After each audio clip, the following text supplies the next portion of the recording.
देशवा के शान बढ़ाई। अपन फर्ज निभाई ए भाई हो, देशवा के शान बढ़ाई।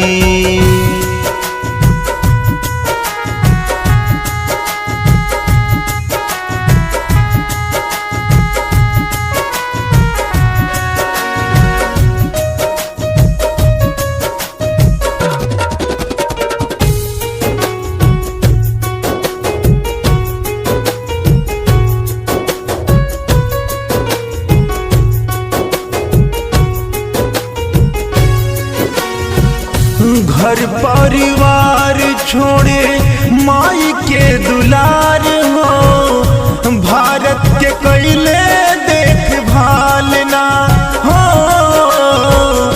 भारत के कैले देखभाल ना।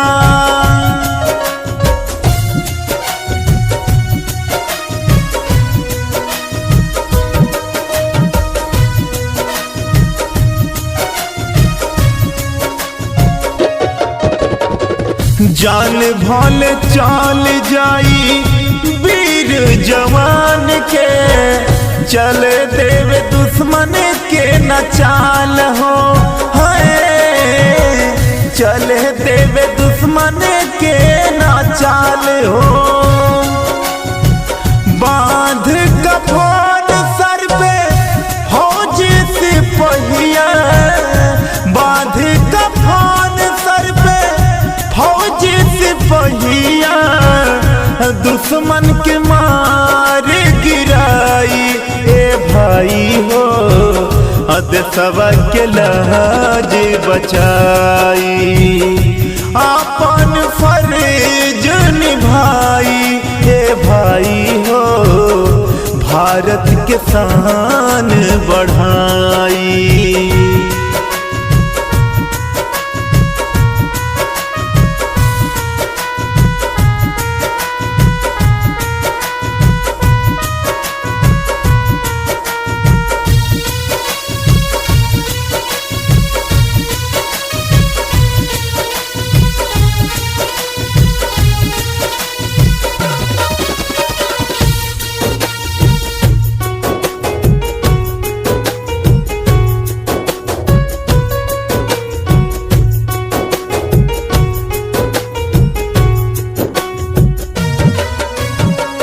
कितनी अभागन माँ के गोद भैले सुना, सुना भैले बहिन के मांग हो, है सुना भैले बहिन के मांग।